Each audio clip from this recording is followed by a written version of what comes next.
tolobela mboka Wele tosura babimisa na poasa. Badepite tovotaki bazo salarien. Bazo salarien. Tokende na funa bazo salarien. Bazo salarien. Tokotolega na mwamba bazo salarien. Bonjour na ba mama nyonso o bozolanda biso précisément da Bandal Molar o tozopesa mama ya don mokati courant munene na commune ya Bandal précisément na balabala Nkulu na Bukaka don la pesi mbote siko ozali tika okata bato courant na Bandal courant za papa binote ezateke papa bino za cadre national nde fo ba no kata courant et puis mama ya don na Bukaka na Kulu il faut tika ko côté la don so ka kata bato courant yo zo côté là mama ya don eza malamu te eza malamu atamu kete biloko wana to telemela yango mama yuyu merci beaucoup parce que nzambe oya wale sabikisiyo yu Bondo et puis maman Riette Ndombe to pesi bino mbote bangala solo ba descenda ya bakanza jidor bakanza mukolo ya lelo tozobeta li solo ensemble na bino li solo ya liboso ezali pa ya liboso oui ezali liboso ezali ya orphelin lelo na mboka na biso Congo République démocratique du Congo ezo sala pasi ke soki ka papa kufi na bomo itango papa zano na bomo ya bundani aluki mbongo asomela bana ndaku na bibwa na mitendi na bumbu na selembao na masina na wapi papa asomi ndaku atikeli bana ye soka akufi omona bandeko babimi ekomi bolueki lelo bandeko bozo biloko ya mibale tokoloba après famille oyo koza ba problème belé et pas orphelin après ba membre de la famille biologique ya Mooi qui se peut jouer à rapper qui au monde a ba membre de la famille ya qui mon temps voté toi aveuglé bana bateka lopango on batika la bongo boki no sambile pas passer lokabea to beta sur le solo to kana même point troisième point na hôtel ba commissionnaire nous avons beaucoup de commissionnaires lelo na Kinshasa o bazoluka isika ba orphelin na ba kufi bazanga parapluie bazanga mbongo ale du coup basani bakeba nulu ke vont ba konzi général yo vandia lopang moi oteka kuna ezali yo vandia watala boy to pesa bino plus la solution et yasuka balobara la justice élève une nation tant au moment on fait là akena dossier na justice boy bisona to ko beta moi c'était muke na phénomène comme siko na Kinshasa ya Bombe ezali moko ya ba produit ezobima na kati ya ba catalyseur ya mituka bazui yango ba jeune ba komo melango ko la shisha ba komo melango ko la diamba ko la drogue mais ndeto beta bino mo lisolo na muke na kati ya émission na biso lelo na kitango magasin 4 jeunes ba kufi likolo ya Bombe moni conséquence yum to mela Bombe o meli Bombe ko bombiso na cercueil sans le savoir couvre-feu et silité na ba réseaux sociaux lobi ba lobi on couvre-feu et sili au gouverneur en ville à Kinshasa et ya lukuta on beta masolo ngo bien couvre-feu ezali na bino ba tchel bozonga avant bon continuer kaka 20h30 na parler lobby président de la République démocratique du Congo Félix Antoine Tshisekedi Tshilombo a kine reposer première pierre tout le balancement ya misala ya projet Chile Gelou na limité et puis na terre jaune aider ba aider biso na kuna mambulu akendaki kuna pona o lancer misala wana ezali pona intérêt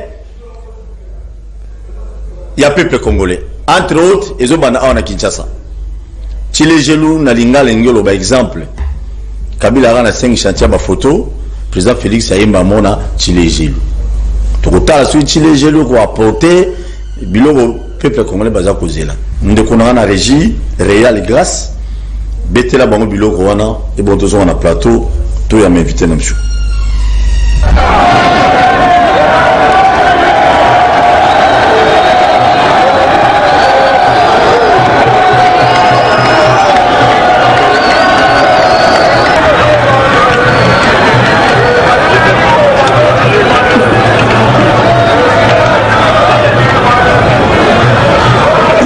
des travaux de réhabilitation et modernisation de la voirie de la voirie de la ville province de Kinshasa par votre Excellence, Monsieur le Président.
Merci beaucoup.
Nous avons le Kinshasa, c'est 28 mois.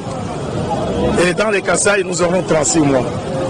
Par contre, le projet que le chef d'État vient de lancer maintenant, ce sera pendant 24 mois. Voilà les durées d'exécution.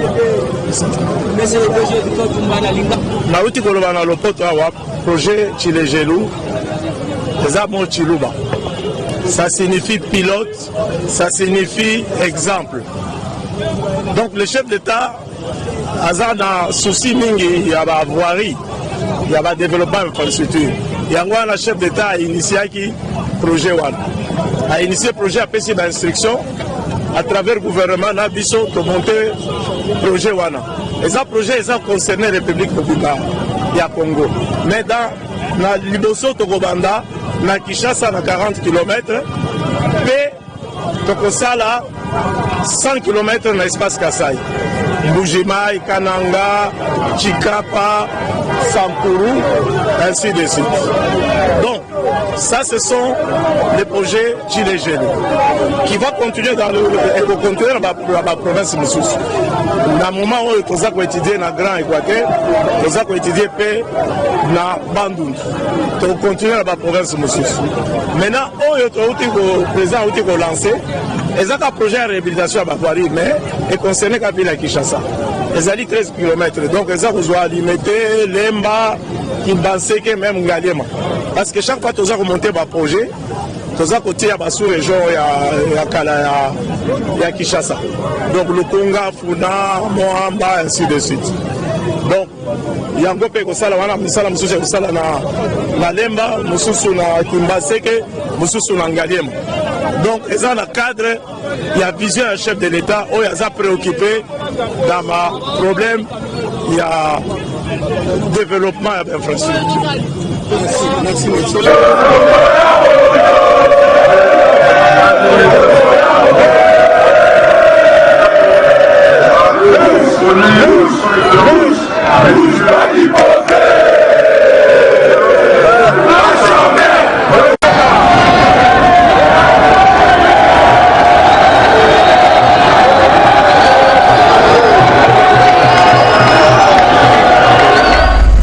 Merci beaucoup. Merci la présidente Madame Blanche. Nous t'en foutons à Baja, à Donja bien, sur la chaîne. Et bah politique fout à battu bien à Congo, Donja télévision, bah fout à Baja na bango bien. Bah on a digital Congo té barrière mingi et c'est quoi puis j'en ai dans un bon bien. Merci. Na pesi merci mingi. Na chef de l'État pesi confiance makas na OVD pour tenir projet Chilégel Oyo. Baleki un peu comme ça la misala na kati ya Yabaville aux alliés na 26 provinces na bicho. Mais là on peut aussi le président de la République Bochape le beaucoup na poche. On a vu les dons japonais, quelques matériels oyo dons japonais sali na OVD ba pesi bango mais l'autre aussi na mutu ya bo pesa bango Bochape na bo na poche ya gouvernement bo pesa OVD mbongo ebele asala musala oyo vous apprenez intérêt national. Et vous avez vraiment l'intérêt national. Je sais que le DG, comme il est un homme de Dieu, à cause détourner, tes combats, tout le monde qui va détourner. Je n'ai fait rien du tout. Sans plus tarder, dans un m'a invité à show. Rosalie Patrick Lokala, mon quoi ma présentateur et monsieur Amounene na Africa FM, TV à Roubero, mais il y a ça là, Nipoum. À Roubero, de Patrick Bon. Là c'est pour le moment ma casse hein. Zambi mabumbuka wa yende ko. Kimezali. Kimezate ko batwa ko kufana este. Kima ba ko tuzaka. Rubi wa nina zana fait d'ici bon c'est un problème on a aucun problème pamba. Les autres tous en a besoin de mettre sur la borfelé. Il faut noter que Nganaza collaborateur extérieur na organe de presse Afrique. Donc on a dit membre ministre Roubero a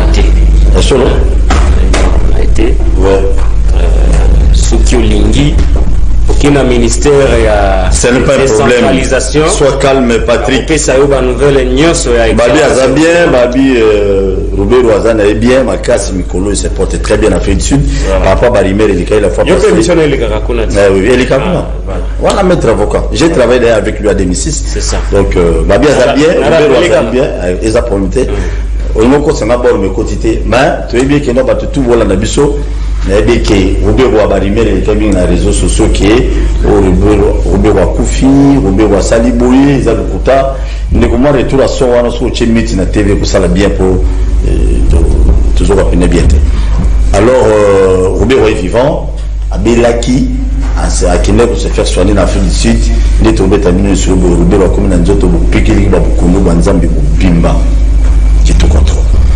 Nous décollons tout une tombe de sur le mouquet, nous sommes sur Pandisango, Oyaba, orphelins de l'Ola Congo. Les orphelins, ceux qui ont des parents, de nos vivants comme ça, toujours dans tout le qui est là. Banana biso, Azana le pan, on a bango, Bazaba locataire, Bazaba boité, mais une grande surprise. Ceux qui ont Kofi Boyo, comment nous n'avons pas bimi. Au moins, on n'a pas parlé qui a bimi. Au moins, on a quasiment bimi. Pourquoi pas, Bayebi, que nous, on côté là-bas, on dit sous-sous. Azati. Alors, moi je ne sais pas phénomène au lieu moutou. Tant que nous allons vivre, nous canons nous yomoro sommes là-bas dans le pango. Sommes là-bas on dit andako, sommes là-bas on dit amoutuka.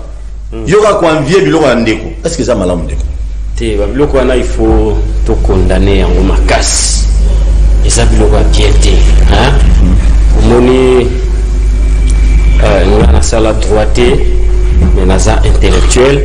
Na c'est pour makasi na makamu Italie droit pe nayebi ke na ba héritier ndenge ezalaka soki ndenge oza wana oza na bana na yo oza na mwasi oza na bandeko na yo oza na tata oza mpe na mama oza mpe na bandeko ya tata na yo mpe bandeko ya mama na yo mais na catégorisation ya ba héritier naza na kosouhaite te admettons que na monoko ya mboka na biso balobaka oto hadimbi yango ete jele donc soki mutu balobaka na monoko ya mboka na biso na kitetelaka oto hadimbi yango ete jele na lingala elingi kolakisa te soki mutu alobaka tika okufa seke aza zoba donc nde oza wana soki par exemple okufi ou soit mokolo kokufa babenga yango les héritiers de première catégorie les usufruitiers bango wana nde baza na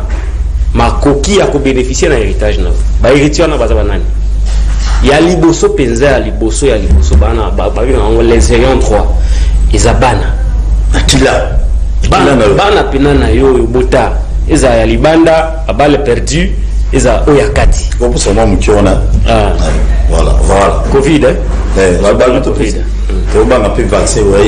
voilà donc catégorie wana bana nde ezala ya kati o boti na kati na oya babotaka bana libanda babale perdu bango nde baza ba ayant droit bango nde il faut ba hériter biloko na yo ya liboso bango nde baza priorité biloko na yo tango yo kufi eza ya bango eza te papa leki eza te makamba papa leki eza te après molongani na yo babengaka veuve ye mpe aza na part na ye yango monaka mingi na mikanda ya lupango na bato basomba mapango ngana nasomba te nasombelaka bandeko na ngai nayebi ndenge tosalaka c'est-à-dire que soki nasombeli neti ndeko na ngai lupango totiaka kombo na ye kombo ya mwasi na ye na oyo ya bana na ye jamais ndenge oyo oza wana okopesa témoignage na bato jamais okomonaka na mokanda ya lupango certificat oyo babengaka certificat de certificat parcellaire na fiche parcellaire bazwa yango na bureau ya quartier pe certificat parcellaire bazwa yango na affaire foncière jamais okomona te bakomi acheteur papa madi manja bon mwasi na mikanda bakomi papa omadi manja bakomi mama Antoinette Donja bakomi bana na ye jamais okomona bakomi cousin bakomaka ye na mokanda lopango te jamais okomona bakomi noko jamais okomona ono beau frère nanga te bakomaka biloko wana te elingi kolakisa nini ke bato wana nde baza na droit soki okufi biloko na yo bango nde il faut bazwa yango lupango il faut bango nde bazwa yango babénéficier eza ya bango automatiquement eza ya bango eza l'état ne mutu apesi bango pouvoir wana mpona opesa ndingisa il faut bato bazalaka éclairé j'insiste sur ce point jamais na mukanda ya lupango komona bakomi kombo ya noko ya cousin ya grand-père bakomaka yango te bakomaka kombo ya papa ya mama pe ya bana esili très bien elingi kolakisa nini eloko eza l'état ne mutu azo reconnaître yango elingi kolakisa te baoyo mosusu wana baza na droit te selon le droit selon makambo l'état afixa baza na droit ata moko te c'est-à-dire que soki mama na bana na ye bavandi basali eloko babengi conseil familial bobi bon papa kufi ye mutu andaki kosala soki na ogifre mais soki mpe na donja mais tokomi na situation ya crise financière esengeli na biso toteka mwa parti ya lupango toteka lupango moko mpo toyebana ndenge kopesa bana mbongo basisa baklasse na bango ou soit bana basala babesoin na bango bakosala conseil familial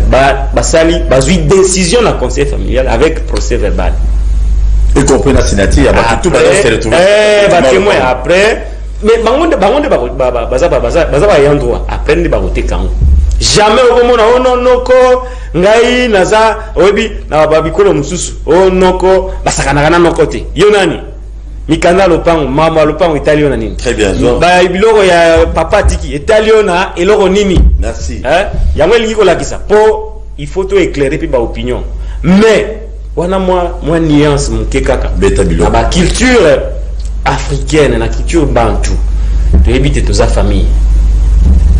Soki bana basepeli bamoni te papa abotamaka ye moko te abotama na bandeko na ye ntango mosusu avasomba lopango ntango andaki kotanga avandaki kolala na salon na ndako ya noko na ye epa papa kulutu na ye awa biso tolingi toteka papa kufi na bon sens tokanisela ye eza droit te eza droit te mais bamosusu bakomisa yango droit soki bana bamoni tata kufi alembala moko bareunion tout ça baye bazwi bakangi ndako ya veuve ono ndako il faut tokanga yango bokanga yango pourquoi bido boye ko consoler yo mo suma butata ata kanga chambre ya mwasi na ye yala donc makambwana za na kotele mila yango isa bien te kitoko eloko na repese exemple moko quartier sans fil na commune ya Masina à l'époque bazo kabolata mozala ki zamba bozo biloko ya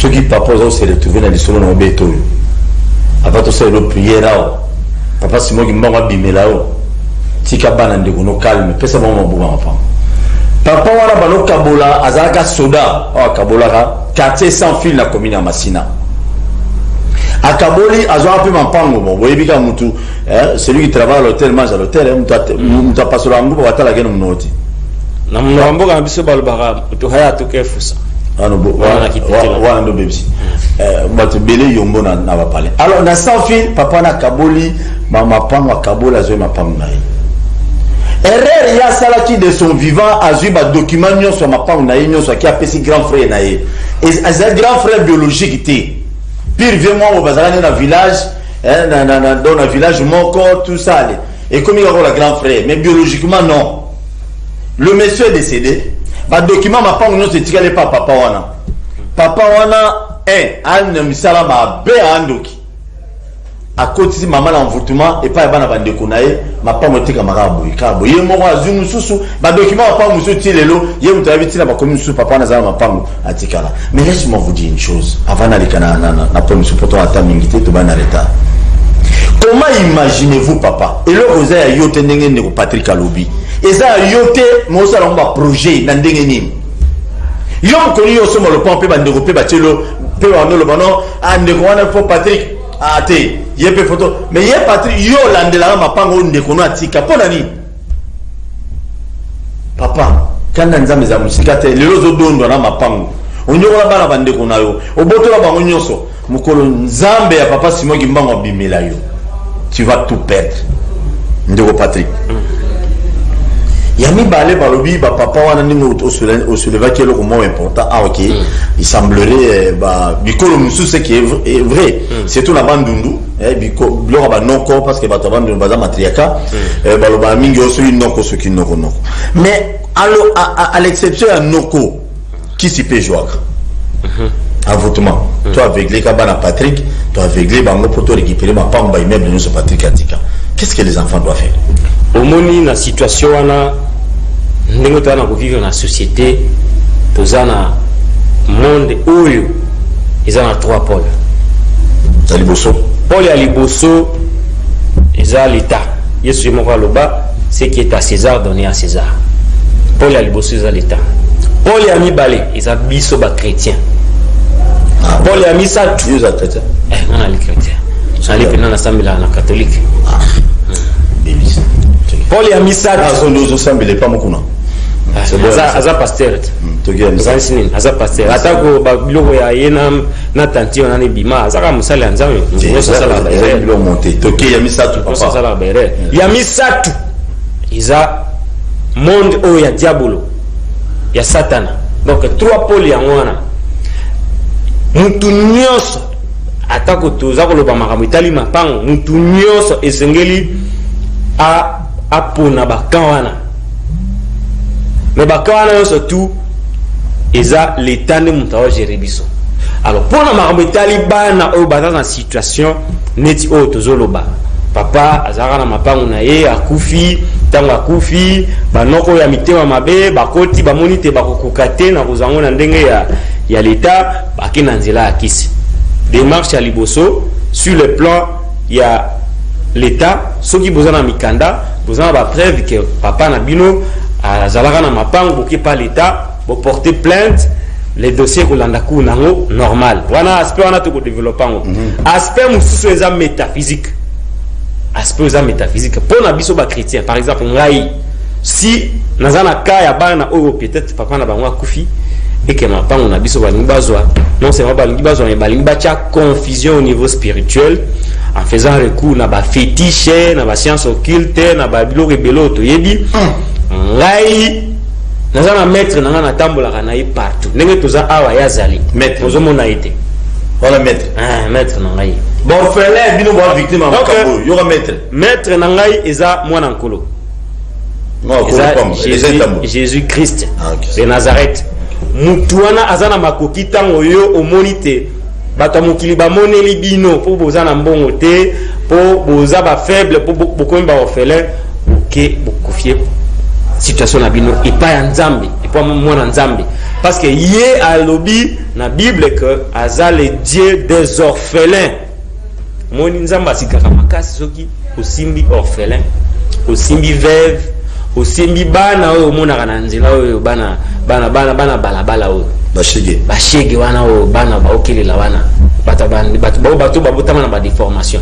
donc soki ntango moto azosimba orphelin azosimba veuve likolo ya mapangu moto wana soki aki kaka atie mabolongo na se ayebisi nzambe yo olobaka te papa yo ozali nzambe ya baorphelin na ya baveuve olobi nini tala mokili ngenge nyokola biso Souka, tôt ou tard, c'est lui qui s'ingère. Allô, bonjour. C'est lui qui s'ingère dans ma cambo ya ba orphelin. A côté na ndenga makasi na ye ya ndenga molili ya butu ya indoki. Et que orphelin ou orpheline veuve afukami na se abengi nzamba ebisi ete nzambo za nzambe ya ba orphelin nzamba ba veuve talela biso likambo bato mokili balingi babotola biso po papa akufi po molongo nanga akufi nzambe telanga likambo nzambe akosaka te le Dieu que nous prions est fidèle, il n'est pas un homme pour mentir aza moto te pa lobake na kosala boye na projet de société simananga ya salite tango ya lobate aza nzamba ba orphelin nzamba ba veuve soki yoke ko rappeler okangi nzambe na maloba na ye moko akofrapper bango ezala ndoki ezala science nyonso ya molili. Merci Nabandjete Batubola Nabiso. Voilà du côté spirituel. Oui. Si j'ai tous les lelo, ils ont ça la passe. Il y a ma famille, ils ont bien papa, ils ont orphelin, ils ont place dans la société congolaise. Bino papa, ils ont sommeil na voie normale, à tirer, ils ont même pas problème. Le même problème toujours le bas. Bola Nabiso va te belé. Même la Congo Brazzaville, peut-être Makambo ils allaient payer. Ndekozo la nanga nanda. Bilo wa ndekunayo, eza ndekunayo. Donc eza ndekuno eza yote tika bana ya ndekunayo va se retrouver surtout batata moi c'est bien vous inviter mabe butika biloko wana ça vaut pas la peine bo sambe la paix bana face à makamwaboy faut sambela makasi et puis sur le bitata moi sinon moi za la misama ezanga raté faut sambela zo biloko ezanga raté makamwana ezanga raté soki bomoni ke bino moko bokuko kate parce que la vie spirituelle ezana ba étape.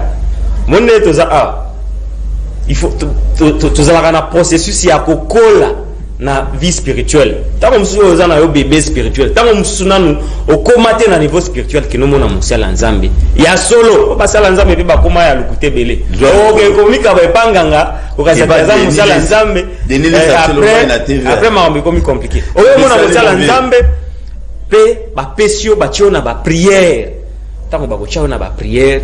Makamwana nsonyo surtout ekokoya pona chuter bino pe bana ba orphelin ba orpheline ba veuve omoni bon sens c'est ça la rabot ndena bana yo loba bomoni ke abotama na batu na et tout ça bokoki pe ko éviter ko limiter ba dégâts tango bolingi boteka et ça peut m'abete même si tu dis qu'il y a droite mais quand même moi elonge monani bokaboli na bandeko na ye moi eloko toteki eloko ya ndeko na bino même si vous avez pas droit mais moi il y a un bokabolango et ça biloko ya famille ça c'est le bon sens très bien parce que c'est le bon sens bon ben bango bon toi représenter papa voilà merci mais eloko mususu soki mo ya kufi ba mona na mongali na lopango momboye bande ko bavandi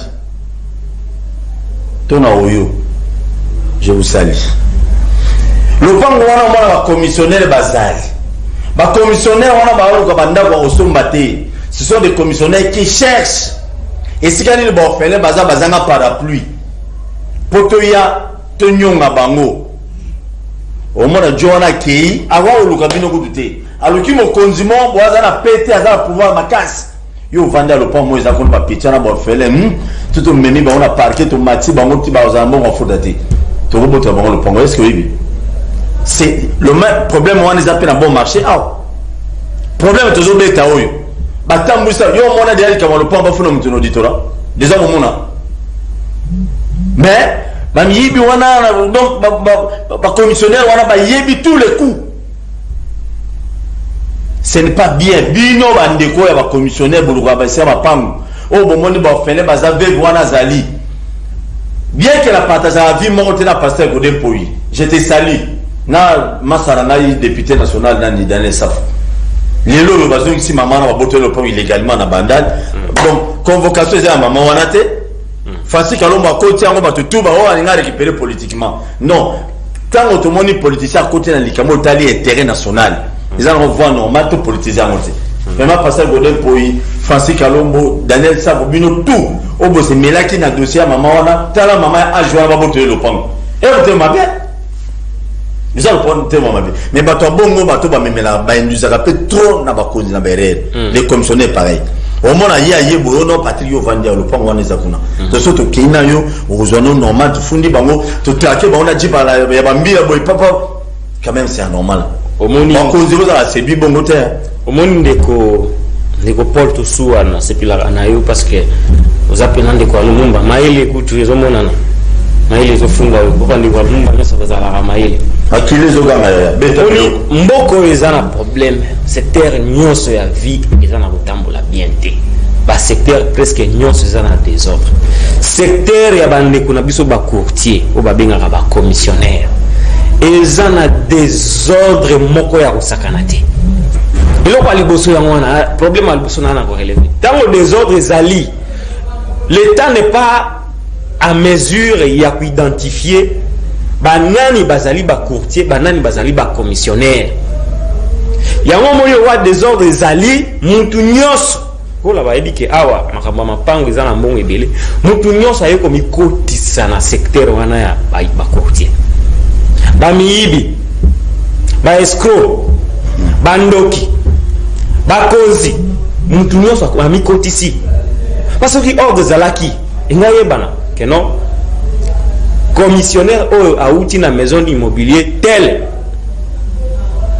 après ba kolandela dossier peso ki ba monique ya dossier moko boy ba créer yango ba koki ko porter plainte contre maison wana oyo atindi commissionnaire na bango mais les lois ba commissionnaire ba koma biyo na bango za la téléphone na balabala oza wapi za na zo moto ya homoni eza secteur moko e faciliter escroquerie makasi to ko senga na l'état lokola baza ko yembela biso quelque part état de droit il faut pe battre la secteur wana très bien bacha ordre makasi pona ko yeba ko assainir milliers ya ba commissionnaire assainissement na ndem te ko sala ke ba ko identifier les vrais commissionnaires na ba faux ba kotia bango libanda comme ça en cas de problème mutu oyo aza concerné na problème ayebi ndenge nini akoki kosala procédure na ye contre maison oyo atindi commissionnaire na ye mpona kotindika bato bateka lupango na makasi ou soit mpona ke aluki mutu moko boyo aza na makasi aza na nsima dossier mpo babotola lupango il faut secteur wana batya ordre makasi na kati ya secteur wana mpe naza na kobakisa eloko rapidement omoni natambola tant na sombela bandeko nanga mapango na sina lobaki yango au début to yoko za commissionnaire te entre autres soki bandeko nanga ibele baza awa te ngana pona nanga utika na Congo pona za nationaliste OK na me renda compte que na makambo etali mapango omona mapango moko boye banda papa sombango ndeko zo loba situation ya sans fil mukanda ezati ezaka mo eloko bakomelaka ina papier acte de vente ou bakomelaka babi na décharge bakomelaka bakomanga na chef coutumier bakomanga na bic na papier na manuscrit ozomona mutaza protéger te mutaza protéger te ba malé ba kosani quartier oh bato ebele balaka na mikanda te papa ba se précipité ba zui fiche ba sali boye na ba noko na ba famille pas malamoko mona rabwe bovandi ono toyebo tala lopango bazoteka et boti conflit OK pas l'état boye l'état lobi mais posana mikanda ta bato bazana mikanda bangwe moni boye noko ya papa na bino l'état ko pisa raison après bon oganga oh non l'état zate même mikanda ba ki na ngote donc bino ba papa na yo pe muto zalia oza na mapango ebele to yebi to sala ka banquette est-ce que sala effort nazana ko passer na nzila na yo pour na ko passer message pas bandeko bo sala effort tango bozana envie et que bosombi mapango na bino eloko ya liboso il faut bozana mikanda au niveau ya quartier au niveau ya commune petit la direction na ya cadastre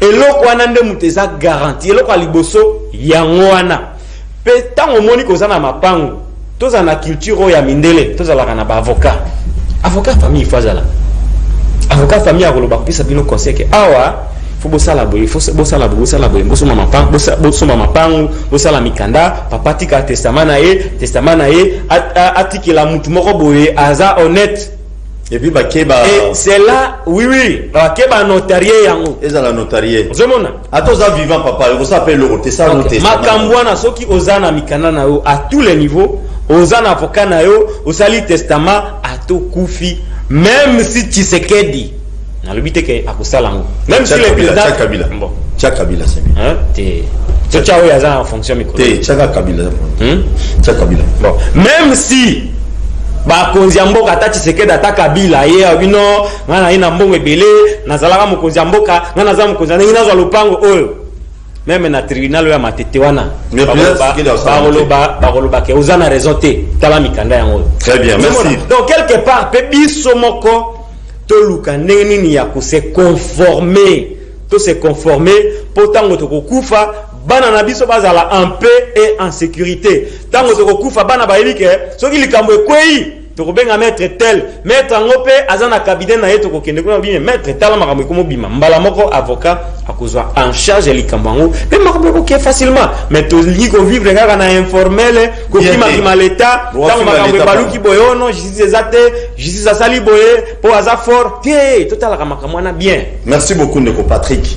Le pasteur aussi to chité à grâce pour justice des gens de Wabeti Lisolo et cause à la yope nandako wana lopango wana mukanda moko de wana décharge papa ça depuis 1860 alors lika aspect à liboso ya justice mais aspect musuto lobeli yangote oyo lobaki ke batu pe mususu justice na biso pe ezana ba problème nango to wana justice moko boye ezana mo ba problème mo ba kokoso ebele ba magistrat o bazana intégrité baza pe mingi o ya ke opesi kanyaka bapesio balakisio banzela ti pa ba changer makambo yango to ko bake mokonzo ya koti sika même si biso to na ko croire na bonne volonté na été mais azana intérêt ya kucha justice ya solo pour que tant mutayi na tort azu tort na ye tant mutayi na raison bapesi raison ezala kakate kaka pona mutana mbongo to muta aza pauvre vrai parapluie pona ka lobaki yango awa vrai parapluie na makambo etali mapango abatu makambo ya ba héritier makambo nyonso ya bana mboka eza justice nde mutu aza parapluie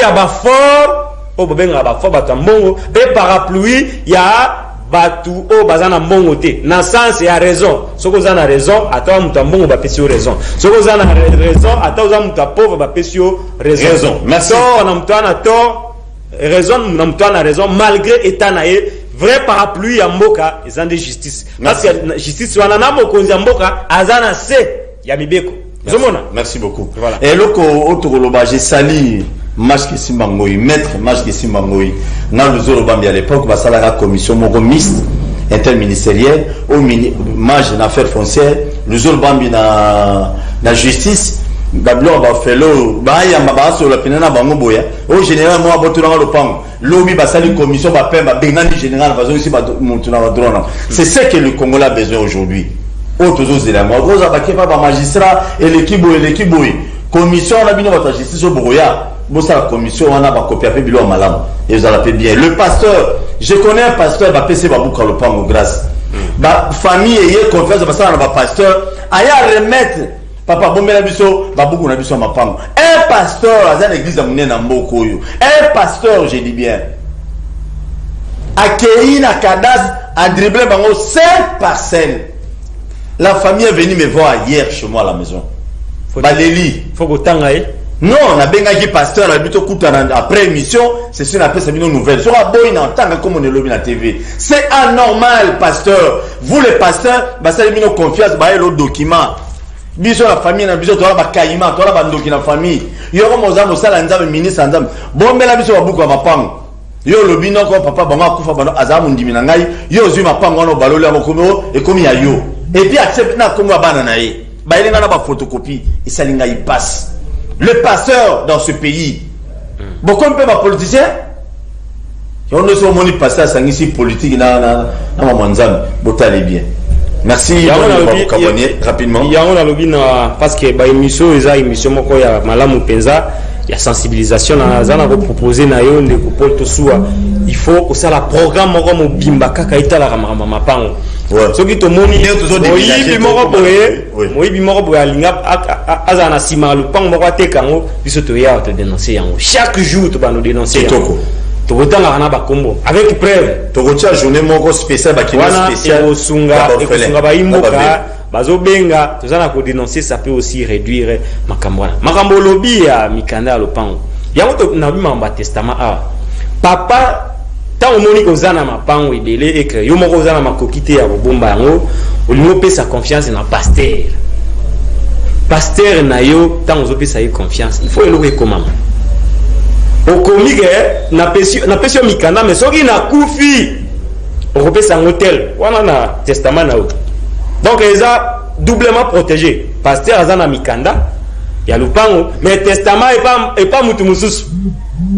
Comme ça, tant yo okufa, so bat ba retirer, ya oloba te, nga nazaka mobombi mais ba loba ki na pesa na tel, ba mi c'est testament o ils en notarié ba komona ke voilà, le papa a mis des gages partout. Très bien. Ba garde fou partout. Yango to ko loba ke et loko wana proposition na il faut to sala yango émission na il faut sala pour dénoncer makamba mapango. Ezebele à tous les jours que na ba tribunal.